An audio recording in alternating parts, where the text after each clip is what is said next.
Hello, Pastor Randy at Shepherdslightmin Ministry. As you all should know by now, today we're going to focus on stewardship a little bit. And reason being is because I did a video yesterday, if you missed it, and you can go back and watch it, but it's how voting is being a good steward. And then once I did it, I realized a lot of you probably don't know what stewardship is, especially if you have been in church, you didn't do our help ministry book. You need to know what stewardship is. So I'm going to break it down a little bit today. We'll break it down more the end of the month, the 21st of February at 7 o'clock for our budgeting and stewardship training, which if you're taking that, if you're coming to that, this is a really good start because this is some of it, but I'm actually hitting on stuff today that I'm not going to hit then, and that might be coming a 2-part series. So to get a head start, this is good to watch. Also, if you want to come join us, even if you don't go to the church, you can. It's something that's good that we all should know. And don't say, oh, I won't learn anything. I already have a budget. Listen, if you go thinking that, then maybe you shouldn't come. Because every time I go somewhere and I'm like, all right, this is a subject I know a lot about, but I'm going to gain a little bit more knowledge. Guess what happens? I gain a little bit more knowledge. We just got to go in with willingness and a desire to want to learn. So we're going to do stewardship a little bit. And the Webster Dictionary. Yes, I love the old school books. There's nothing better than the old Webster dictionaries.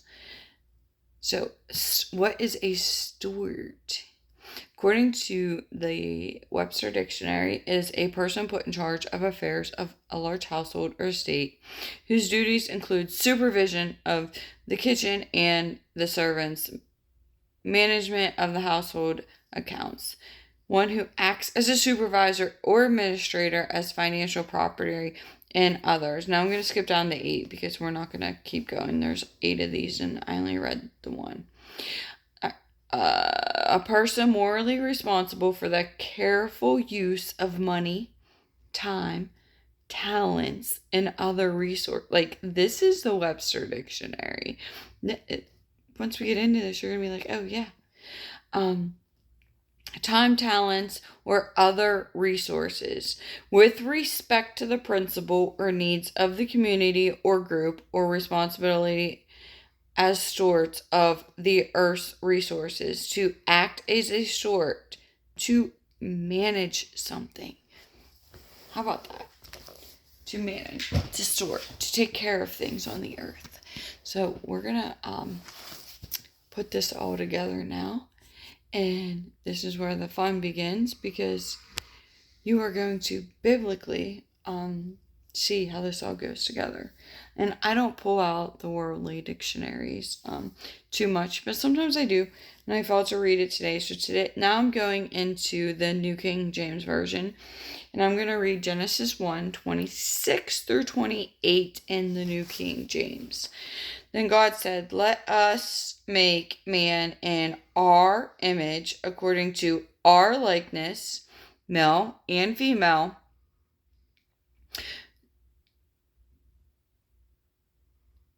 Oh, wait, I skipped. Sorry.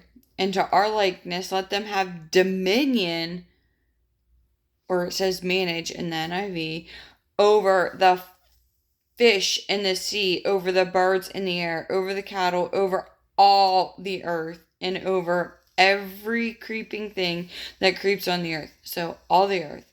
So God created man in his own image. In his image of God, he created him. Male and female, he created them. Male and female. Then God blessed them. He blessed them. And God said to them, be fruitful and multiply.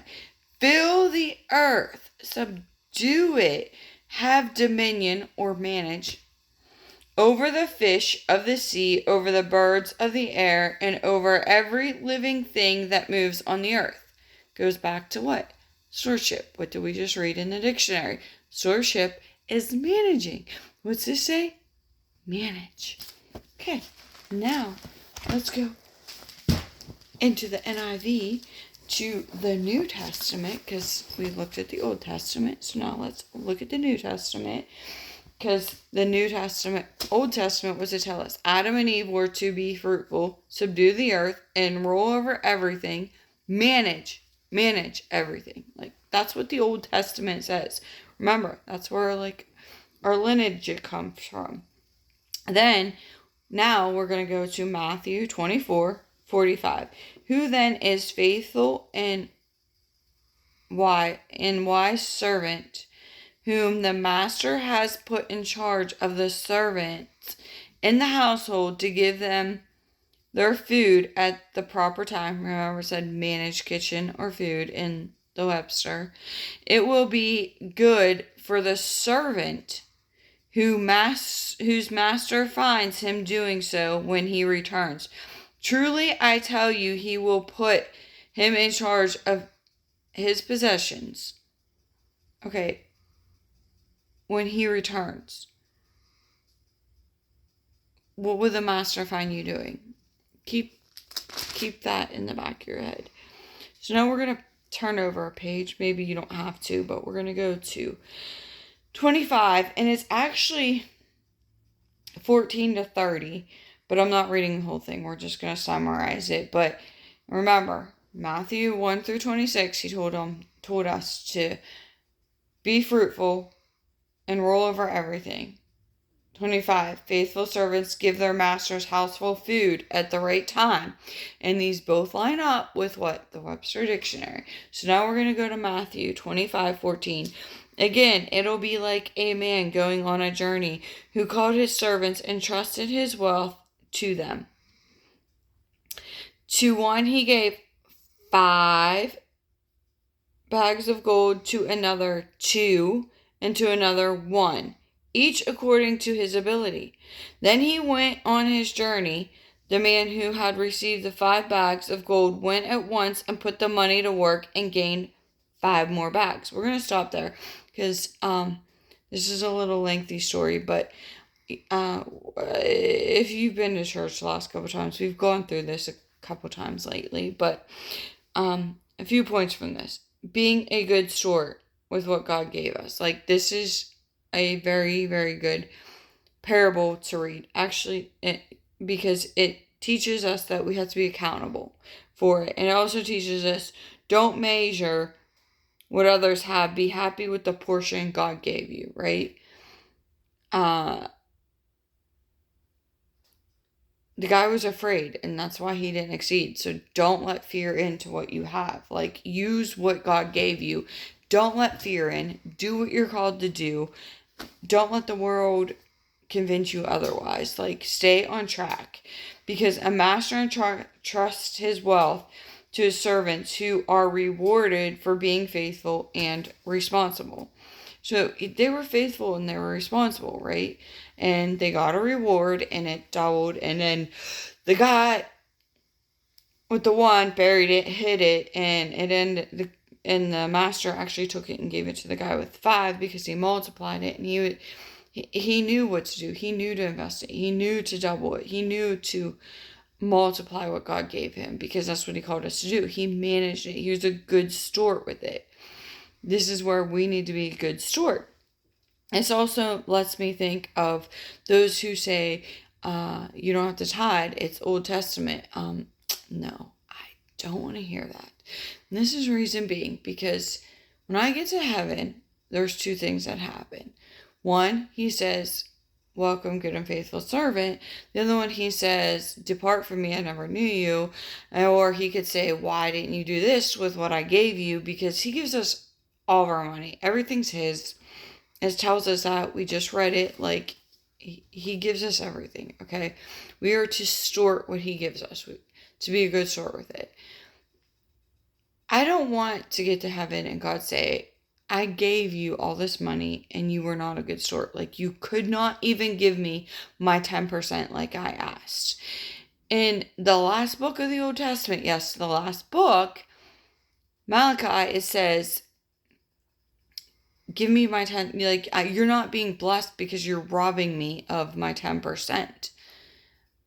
But if you do rob it, I'm going to multiply in your store, or if you do give my 10%, I will multiply it and your storehouses will overflow. What risk are you going to take? Like, which one do you want to hear? Shame on you, you robbed me. It was my money and you took it from me. Or I multiplied it and I gave you more, and I always provided because you gave me your 10% and you did it joyfully like I asked. Your heart was right. You didn't let the love of money get in. I'm sorry, but I'm going for the one that I'm giving my 10% and not letting the enemy tell me that that 10% is the old covenant and it doesn't abide anymore. I'm not listening to it. It's like those who say, oh, you're once saved, always saved. You can go live your life whatever you want. You can do with whatever you want. You can sleep with whoever you want. You could get drunk on the weekends. You could do whatever you want. I'm not going to listen to that. Because the Bible tells me to keep a clean and sober mind. The Bible tells me to be sexually pure. I'm not going to let the enemy in. Sorry, excuse my yawn. I don't know where it came from. Enemy, I rebuke you. I'm not going to chance it. I'm not going to risk it. I'm going to abide in what God's word says as much as I can, because the more I'm faithful, the more I walk in righteousness, the more I'm a good steward, the more blessings I see in my own life. And I'm not going to risk it. I'm just not going to, because this is what happens. He begins to recognize everything, or I begin to recognize that everything we have is a gift from him. And that's what I recognize, that the money is a gift from him. So what if I give him 10%? He blesses me. It comes back. There's fruit when I do it, so I'm going to continue to do it. When I walk in righteousness, I'm going to continue doing it because I am blessed and there's fruit in it. It's a gift. I'm also going to let my gifts be known to others. So when I get the fruits of the Spirit, the gifts that God gives me, like my gifts, my talents, speaking in tongues, the ability to grow a garden, my gifts and the talents, I am sowing them into the kingdom because I want to be a good steward with what he gave me. I'm not going to hide it. I'm going to say, look, God gave me this ability to be fruitful. He gave me ability to plant a garden and to grow and for it to prosper and for it to be fruitful. And I'm going to take it and I give it to members of the church. I share that blessing. I let others see it. I sow into others and try to tell them what I have discovered that works in the garden. This is being a good steward. This is showing fruit. This is not hiding what God gave to me. Yes, I have many talents and I can't teach everybody at the same time how to do them because I just can't. But I can pray and trust God and be a good steward when he tells me to teach somebody else, to sow into somebody else, to take my time and show somebody to garden. I can be a good steward and not hide what he gave me. That's the important part, and to do it cheerfully. That's being a good steward. I'm sowing my time. I'm giving him my time. I am tithing my time to him. So I'm going to be grateful and generous with the time and the gifts, and I'm not hiding them. That's point 2, which I just touched on that some. So I'm not going to go into any greater detail in it, but I'm generous. I'm generous with what God gives me. I don't want to say, okay, this is all my food from the garden. No, I have generously giving it out. And some people might not think so, but I've made food and I've given it to others, and I've given others like it who have been here when I pick stuff, and I've given to those that people have no idea. being generous with what he gives you, with and I've showed others how to garden, and there's homesteading classes to prove it. So come join us if you haven't. That's the 22nd, and learn. That's me sowing my gifts that God gives me into you and being a good steward. So jump on board. If you come, trust me, like this, there's a circle that's going to happen. You're going to start being a good steward with what God entrusted you with. So be responsible and faithful with the resources he entrusted you with. I'm being responsible. I'm taking care of what he has, what he's given me, the land that he gave me. I'm taking care of my vehicle that he gave me, and my dog and my kids, and like, even, it's like having a baby. You bathe them, you change your diaper, you feed them. Right? That your pets, you brush them, you feed them, you spend time with them. Your kids, your grandkids, you spend time with them. This is being a good steward. This is investing the time. This is being responsible and faithful. My husband, it is spending time with him and making him dinner and giving him a foot rub sometimes, and making the bed and washing clothes, and being responsible with what he gave me. To use resources to develop and sustain the world. I'm constantly sowing into you guys, whether it's making a flyer online, or a video, or reading the Bible, or preaching, or just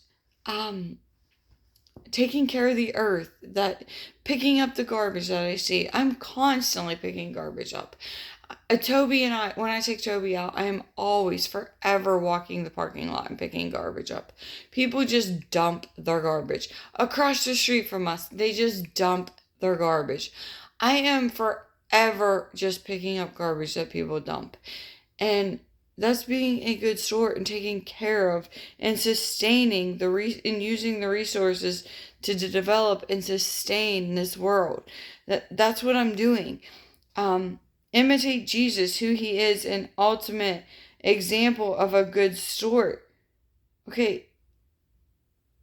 Intimidating Jesus, who he is, the ultimate example of a good steward.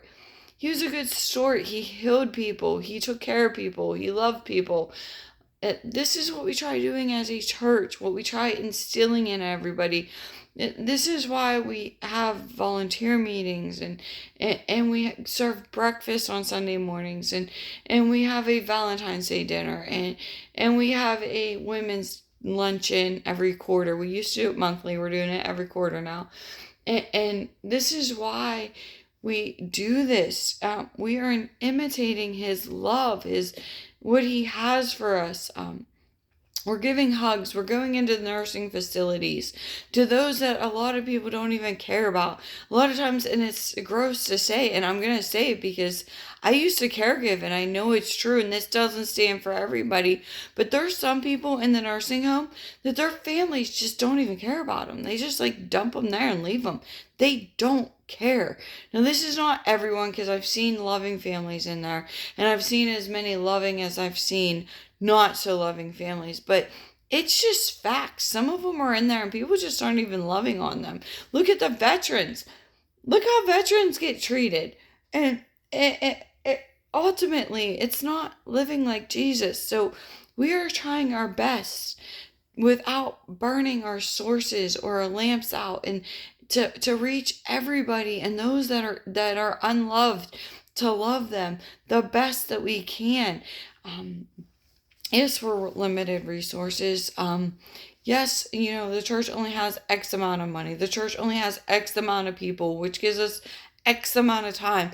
But we're doing the best we can to reach as many as we can in these videos. And when you like and share them, and ask people to like and share and subscribe to our Facebook and our YouTube, that helps to get the word out. That helps to multiply the resources. That's to be a good steward, because you're sharing God's word. Tithing, serving, picking up trash, watching someone else's kids. Like, these are all being a good steward. like all of it. We are stewarding what he has. I am constantly watching people's kids, and some people I don't watch them as much. I and I'm not saying this stuff to brag at all about myself or what we do as a church, but we do a lot that we don't tell people, and we just don't. We just do it. There's times like I don't even want to say what I did today or the help that we've given or we've done or we've sewed in. We've helped already today before noon. I've helped 3 people. Like, and I'm not on here saying I did this for so and I helped so and I sent this and I cooked this and I did this and I prayed with this. No, we just do it. There's some things I tell you because I want to encourage you. And we can't keep everything a secret, and you got to see fruit coming from us. Like, we can't hide everything. So we don't tell everything, but we don't hide everything. You got to have a balance. And it's just like, yes, we tithe. We tithe as a ministry. We give offers. We have compassion kids. Like, when you sow into this ministry, you're sowing into compassion kids. You're sowing into orphans, and it tells us in the Bible one thing we are to do is just to help orphans and to help the widows and to save souls. And one way we do that is through compassion. And the reason I like the compassion kids is because we get to personally write them. I write them. Sometimes I have the if the teenagers are here, the youth here, I'll have the youth write them. Sometimes we just it's somebody just volunteering at the church, and I'm like, hey, can you write our compassion kids? I don't have time. And we sow into them. That's us sowing into somebody else's children, to orphans. We sow in with our money and our time and words of encouragement. So it's not like we just don't do anything. And everything that we sow in, we just see it come back. That's why I'm on you guys to tithe so much. Yes, and people argue it. But I'm telling you, every time I tithe in, every time I sow, every time I give an offering above my tithe, like when I tithe and then I offer, oh my goodness, the things that happen. And that's why I encourage you guys to do it. Like, it just supernatural abundance. And God just provides and provides and provides. Even this week, like, he provided. Someone doesn't even go to this church, gave somebody money at work and was like, hey, this is for Shepherdslight Ministry, your church, give it to them. I don't even know the amount because they have to drop it off, but they called me and they're like, I'm dropping this amount off because so-and-so gave it to us. But it's because we just sewed some offerings in that I'm not bragging about it, but one of them was the North Carolina thing. We sent it in. One of it was Rodney's 300 tour. We sewed into that because that's touching souls, and God, there's nothing more you can do than touching souls. That wins God's hearts. So when you tithe and then you offer, things just happen. And that's why I say, like, you're being such a good steward when you do it. When you sow your time into nursing home.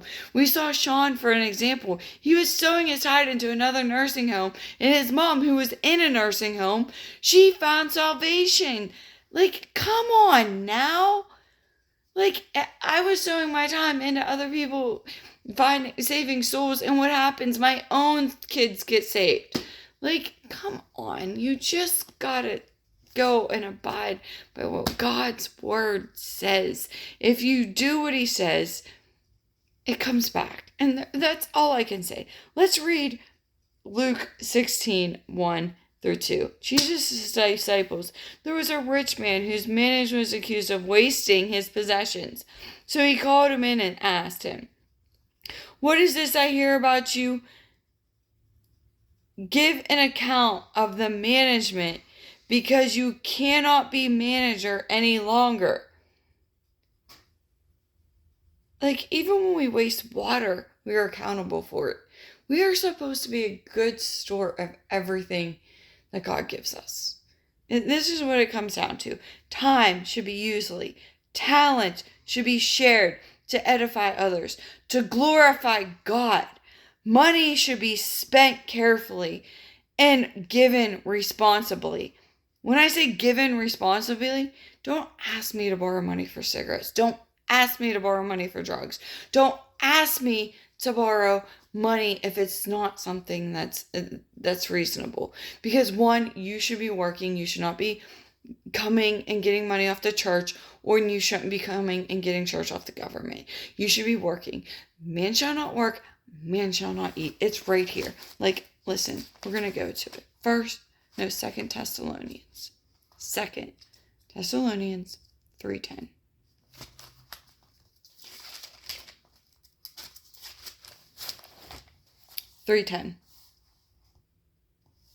For even when you were with me, for even when we were with you, you gave this rule. The one who is unwilling to work shall not eat. You gotta work. Go to work. It's simple. Everyone can do something and everyone can work. There's no reason to be on government assistance. And I'll be honest with you. Look at what's happening. So many people's food stamps were stolen. And I'm not going to tell you what I think's happening with the food stamps, but you cannot rely on our government. I've been saying for 3 years now, get off government assistance because there's coming a time that we're not going to have it. Heed the instructions now. Again, just like Proverbs tells you, heed to instructions, biblical instructions. Get off the government assistance. We're not going to have it. And it's not just Trump that's taking it away. So don't blame it on the Republicans. Don't blame it on Trump. It was never even a thing until the 70s. Like, this has only been the last few years. And those that are giving it out, a certain particular people, it's because they want to hinder you, put you in the basement and having you play video games so you don't know what's going on, so you're unhealthy. They're feeding you a bunch of junk food because they don't want you to know what's going on around you. They want you to be unhealthy so they can take you over. It's all a thing. Like, wake up, people. Wake up. Get a job. Exercise. Be a good steward. This is all being a good steward. Be carefully and given responsibly. Money you should be spent carefully and given responsibly. If you need gas in your car to get to work, I don't mind putting gas in your car. But don't ask me to lend you money for cigarettes, pot, drugs, alcohol, anything else that may not be something that God wants you to use. Potato chips. Like, my money is God's money. I have to be a good steward. I have to be responsible with what He's given me. My time, my resources, my money. I have to be responsible. That's what He has asked me to do. My children. I have to be responsible. That is stewarding them. One drive to execute these requirements faithfully comes from having an accurate awareness of personal accountability. I am accountable, just like that, just like it says here in 16:1-2. We are accountable for our money. We are accountable for how we raised our kids. So when you tell me you're going somewhere else instead of taking your kids to church, you are accountable for that. You are accountable when God asks you why your house is not being raised as a godly house. Because it says, as for me and my house, we shall serve the Lord. So do you have your kids serving the Lord? Are they doing chores? Because that's part of being a godly, responsible parent, is to teaching your child to do chores. Are they reading their Bibles? Are you reading yours and reading yours with them? Because if you're not being a good example and they don't see you doing it and you're not doing it with them, guess what? It's not being a responsible parent. Are you doing a Bible study with your kids? You should be. Are you working out and encouraging them to work out? Shut the TV off. Get rid of the video games. I might sound mean, but sometimes we give our kids things that we think we're loving them, but we're really hurting them and not loving them. Like, get rid of the video games. If they are able to maybe play a video game for a half hour, and work out, do their chores, no grumbling, no complaining, reading their Bible, studying it, then it may be okay. But most of those games, if you look into them, are demonic. Start looking into them. Even the ones you think are good are not good. It's just like the TV. It's like Disney. So many people thought Disney, no, it's not good. Look into it. The TV, get rid of it. I very rarely watch anything on TV. And if I do, I'm going to tell you right now, it's usually faith-based. The best thing I did when my kids were little is I got rid of the TV. I literally got rid of it. And it was the kids' idea because we weren't watching it. Get rid of it. Did I do everything right? No. I really wish that I would not have got my kids vaccinated. That if I was going according to, as for me and my house, we will serve the Lord, my kids would not be vaccinated. They would have been reading their Bibles daily. I would have enforced homework more.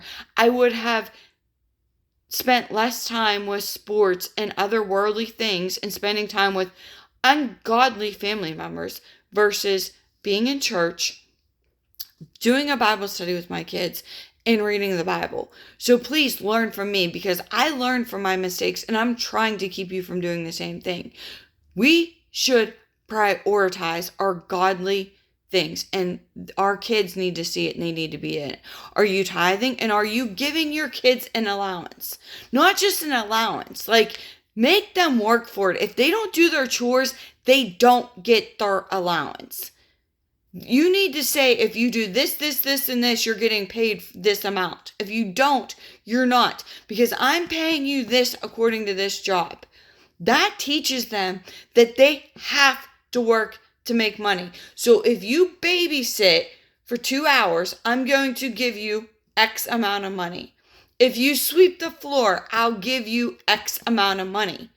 If you do the dishes, you get X amount. This is teaching your kids how to earn money, that they gotta work for it.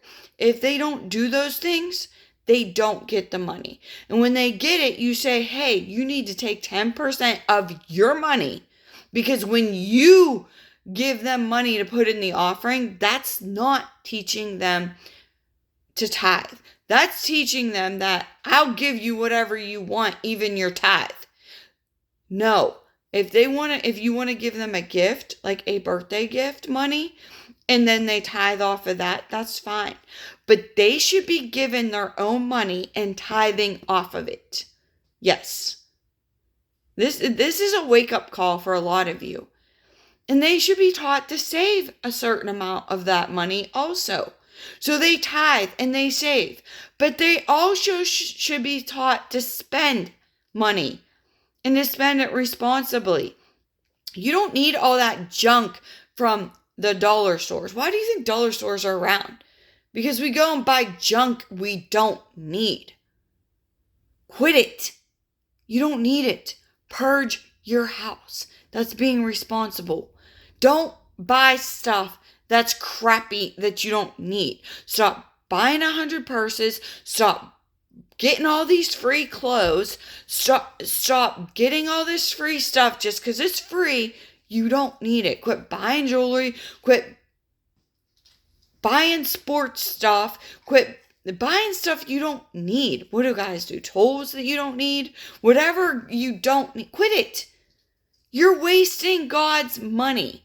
Save it up. Buy something nice and be responsible.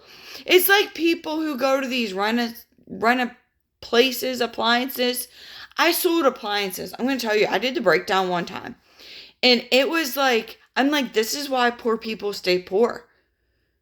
Their prices on their appliances are double what you can buy at a regular store, say Lowe's, or a mom and pop store. double. Then you get on a payment plan and they charge you interest. I broke it down. You pay 3 times the amount for that appliance. That one appliance that you would have just came in and paid cash for in a regular store. This is why the poor stay poor. This is why we don't depend on people. This is why we are responsible with our money. This is why we are having a budgeting in a store class. So you're paying 3 times the money.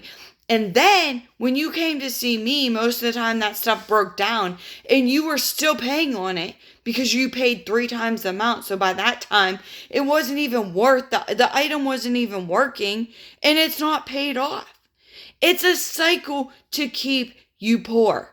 I'm sorry, but these run suck your money places should go out of business. They have no business taking your money because that's what they're doing. They're taking your money. They are robbing you. Literally robbing you. Be responsible. Do what you have to do. Buy maybe a $50 washer on Marketplace.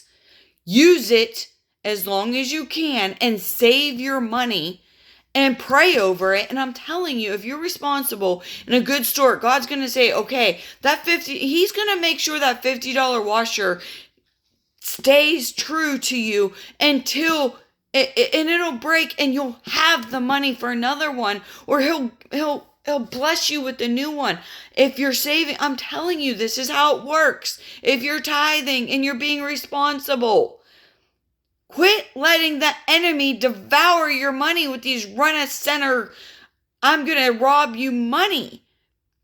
They're thieves. Stop letting the enemy devour your money. Quit living on credit. Because this is going to bite us on the butt for what's happening in the future. We're like trying to get our stuff paid off now because we know the importance of it. Do the best you can. Pay everything off and quit borrowing money. Pay cash. Even if you don't have to get something as nice as you want, pay cash. Get it. Quit letting the enemy devour your money with the right here, pay here places. You pay twice the interest, sometimes 3 times. It's ridiculous. They are robbing you. Stop it. Now that my rant's over, I hope you got something out of being a good sport with your kid, your money, and everything else. Yes, I focused more on some areas than others, but you get it. We're even supposed to be a good steward of our land and pick garbage up instead of walking past it. There's so many people that'll walk here in this building on a Sunday and walk past garbage and it's in a parking lot. Hello, that's not being a good steward. We are to tithe, serve, pick up trash, watch someone else's kids, help the poor, help the elderly, help the orphans, save souls, take care of the church physically, and take care of its members. They come after your family. Your family comes first. And you are supposed to take care of your body spiritually. It's a temple. Take care. Being a good steward, and I didn't go into this too much because I've been going into it on flyers and just other videos. You are to be a good steward and treat your body as a temple. That means eat healthy, drink lots of water, exercise, and that's just physically. Spiritually, you should be praying, reading your Bible, going to church, attending a Bible study. Come on, people, wake up. Quit making excuses and start. The end is closer than you think. You're either going to hear, good and faithful servant, or depart from me. And if you have all this evil crap in your house, you're not going to build up. Start purging your house. Get rid of the crap. Throw away the demonic stuff. Give the rest to charity. You don't need this cluttering your mind. This is why you're sitting on the couch watching TV instead of reading your Bible. Okay, now the day number 2, I got my blood pressure up. Be accountable. You are accountable. Start looking at how God's going to look at you as far as being accountable.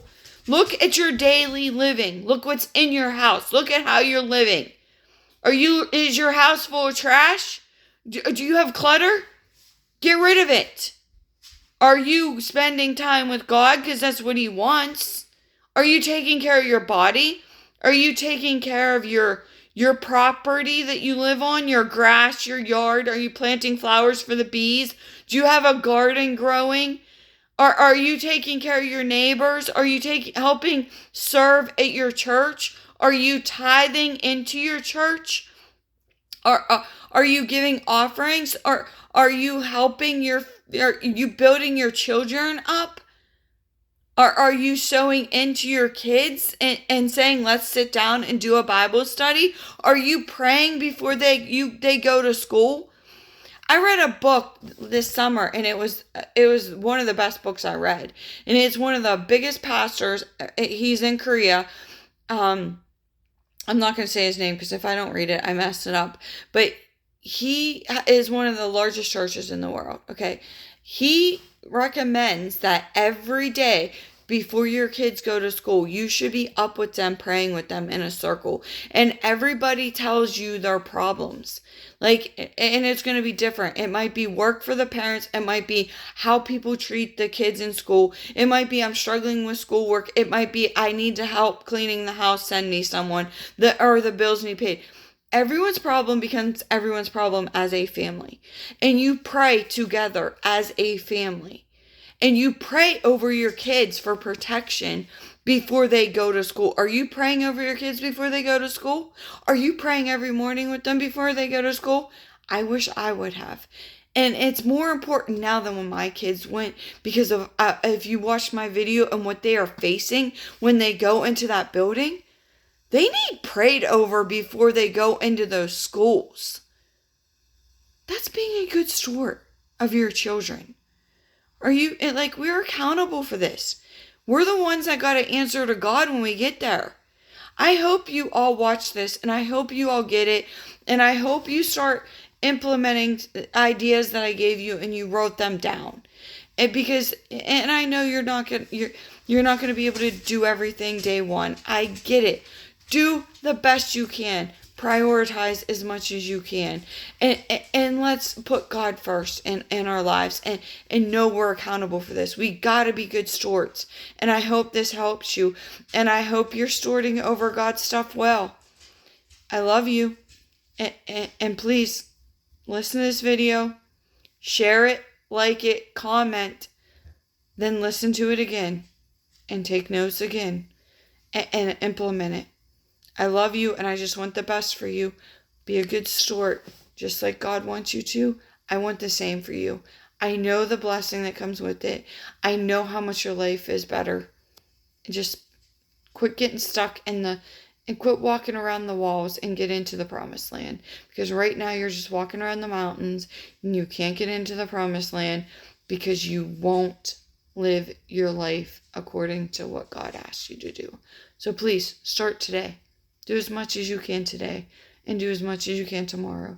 And then add something the next day and the next week. Come up with a plan. I love you, and I hope this helps you become a better steward of what God has given you.